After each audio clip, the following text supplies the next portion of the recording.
Girlfriends पागल होती हैं और मम्मियाँ सेंटी। ये औरतें इतनी इमोशनल क्यों होती है यार? तुम्हारे और मेरे बीच में कोई संबंध नहीं है। There is nothing between you and me. Bharat के पुराने साहित्य में भावनाएं व्यक्त करना बेकाबू होने सा माना जाता था, मगर इन भावनाओं को कभी किसी लिंग या जेंडर से नहीं जोड़ा जाता था। जब मध्यकाल में हमने भावनाओं की स्टडी पर ध्यान देना शुरू किया, तब से महिलाओं का अधिक भावुक होने का ये स्टेरियोटाइप बन गया, खास तौर पे मेडिकल और कानूनी क्षेत्रों में। आधुनिक काल में अफेक्ट कंट्रोल यानी कि अपनी भावनाओं को दबा कर रख पाना शक्तिशाली होने का एक जरूरी चिन्ह बन गया, लेकिन सिर्फ पुरुषों के लिए। इस मामले में महिलाओं को नीचा स्तर दिया जाने लगा, क्योंकि ऐसा माना जाता था कि उनमें उतना नियंत्रण था ही नहीं कि वो अपनी भावनाओं को काबू में रख सके। 17वीं सदी में हिस्टेरिया एक मॉडर्न डायग्नोसिस था, जिसे हर बार इस्तेमाल किया जाता था जब महिलाओं की भावनाएं हद से ज्यादा हो जाती थी। पूरी 18वीं और 19वीं सदी में डॉक्टरों ने महिलाओं को हिस्टेरिया का मरीज बताया।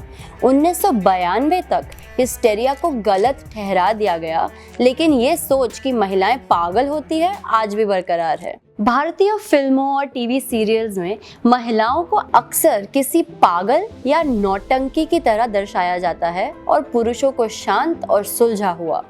साइकोलॉजिस्ट ने बताया है कि आपस के रिश्तों में भी पुरुष अक्सर तुम बहुत इमोशनल हो रही हो कहकर महिलाओं को चुप करा देते हैं, फिर चाहे महिला का इमोशनल होने का कारण पूरी तरह जायज क्यों ना हो।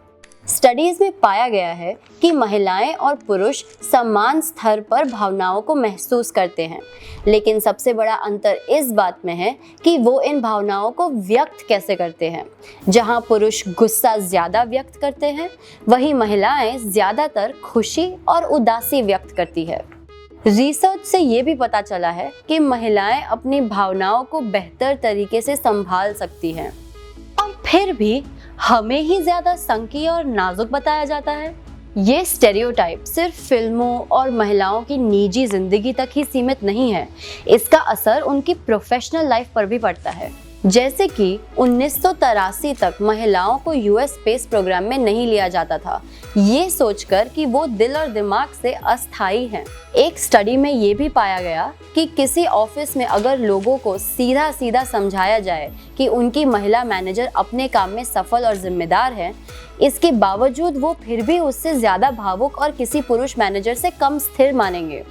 दरअसल कई सारी स्टडीज बताती हैं कि महिलाएं प्रोफेशनल क्षेत्र में जब लीडर बनना चाहती हैं, तो वो अपनी भावनाओं को छुपाकर हमेशा शांत रहने का दबाव महसूस करती हैं, और दूसरी तरफ पुरुषों को जुनून और दृढ़ता दिखाने के लिए बढ़ावा दिया जाता है, यानी उनकी मर्दाना भावनाएं व्यक्त करने के लिए। लेकिन सच तो ये है, लोग ये सोचते हैं कि पुरुष बेहतर निर्णय लेते हैं क्योंकि वो तर्क कर कर ठंडे दिमाग से सोचते हैं और महिलाओं की तरह भावनाओं में नहीं बह जाते। असल में रिसर्च में पाया गया है कि भले ही आप अपनी भावनाएं व्यक्त करें या ना करें, सोच समझकर निर्णय लेने में भावनाएं जरूर काम आती है। ना ही सिर्फ महिलाएं अपनी भावनाएं ज्यादा व्यक्त करती हैं, लेकिन ये सच है कि वो पुरुषों से बेहतर अपनी भावनाओं को समझ सकती है, और यही उन्हें बेहतर निर्णय लेने में मदद करता है। और दूसरी तरफ भावनाओं को दबा कर रखने की इस जोर ने पुरुषों की मेंटल हेल्थ पर भी बुरा प्रभाव डाला है, और शायद इसका असर उनके निर्णय लेने की क्षमता को कम कर रहा हो। हमें सोचना चाहिए कि आखिर क्यों महिलाओं को हम इतना ज्यादा इमोशनल समझते हैं, और वैसे भी अपनी भावनाओं को व्यक्त करने में इतना क्या बुरा है। अपनी भावनाओं को समझने और जताने में भी ताकत और हिम्मत लगती है, और इस हिम्मत की भी हमें दाद देनी चाहिए।